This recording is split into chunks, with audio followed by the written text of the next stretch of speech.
అకాల వర్షంతో ఆదిలాబాద్ మార్కెట్ యార్డ్లో అమ్మకానికి తెచ్చిన మొక్కజొన్న జొన్న పంట తడిసిపోయింది. అకాల వర్షాలతో నిల్వ చేసిన పంటలు తడిసిపోతున్నాయని ప్రభుత్వం తడిసిన పంటను పూర్తిగా కొనుగోలు చేయాలని ఎమ్మెల్యే పాయల్ శంకర్ డిమాండ్ చేశారు.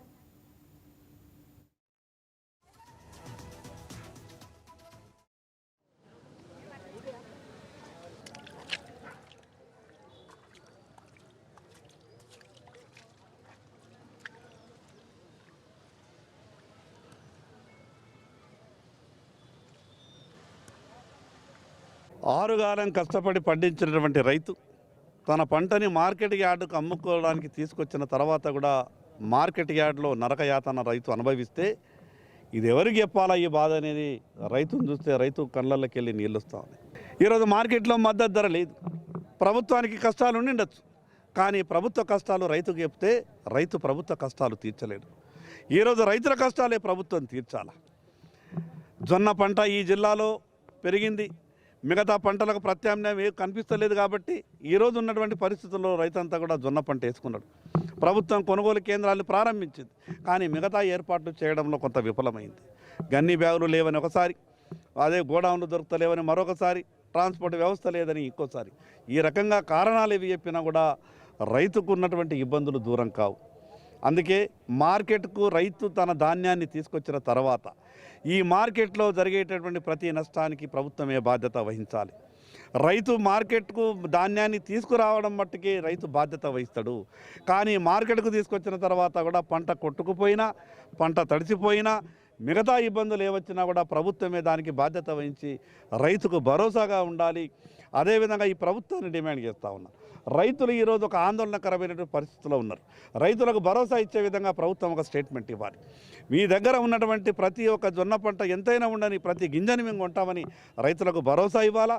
ఆ రకంగా ఈ రైతులందరికీ కూడా పేరు పేరున విజ్ఞప్తి చేస్తున్నా, ఎవరు కూడా ఆందోళన చెందవద్దు. ప్రభుత్వం ఈరోజు కొనడానికి ముందుకొచ్చింది కాబట్టి మనమంతా ఒక సిస్టమేటిక్గా ఉండి మన దగ్గర ఉన్నటువంటి పంటను అమ్ముకునేటువంటి ప్రయత్నం చేద్దాం. ఏదైనా మార్కెట్లో జరిగినటువంటి నష్టాన్ని ప్రభుత్వమే భరించి రైతులకు బాసటగా ఉండాలని డిమాండ్ చేస్తాం. వర్షం పడడం అన్నది చాలా బాధాకరం. ఒక రైతు బిడ్డగా రైతు కష్టాలు నాకు మొత్తం తెలుసు. నేను ఛార్జ్ తీసుకున్నప్పటి నుంచి కూడా కలెక్టర్ గారితో, మా ఏడీఏ గారితో, డిఎం గారితో కూడా మాట్లాడడం జరుగుతుంది. ఎందుకంటే అకాల వర్షాలు ఎప్పుడన్నా పడవచ్చు, మనం తొందరగా జొన్నలు కొంటేనే రైతులకు మేలు జరుగుతుందని కూడా చెప్పడం జరిగింది. కలెక్టర్ గారితో కూడా మాట్లాడినాము. మన దగ్గర గోడౌన్లు ఏవి కూడా ఖాళీ లేవు. కాబట్టి కలెక్టర్ గారు మహారాష్ట్రలో మనకు దగ్గర ఉన్న గోడౌన్లు కూడా సెర్చ్ చేస్తుండ్రు. బహుశా ఒక 4-5 గోడౌన్లు దొరికినాయని వినిపిస్తుంది, ఇంకా క్లారిటీ రాలేదు. మొత్తానికి లారీల కొరత, అంటే లేబర్ కొరత వల్ల లారీలు లేకపోవడంతో మొక్కజొన్న ఈడికెళ్ళి లేవలేదు. మొక్కజొన్న లేచిన పడితే ఈరోజు ఈడ ఉన్న జొన్న కూడా మొత్తం కొనడం జరుగుతుండే.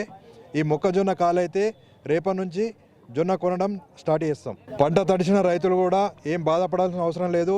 డిఎం గారితో, గవర్నమెంట్తో మాట్లాడి మొత్తం కొనిపించే విధంగా చర్యలు తీసుకుంటాను. అదేవిధంగా ఏదైతే ఇప్పుడు రైతులు ఉన్నారో అంటే ఇప్పుడు ఇంతకుముందు శనగలు కొనలేదని చెప్పేసి భయపడి తొందరగా తేవడం జరుగుతుంది. ఏ రైతు కూడా బాధపడవలసిన అవసరం లేదు. మేము గవర్నమెంటు, అగ్రికల్చర్ మినిస్టర్ గారితో మాట్లాడతాము.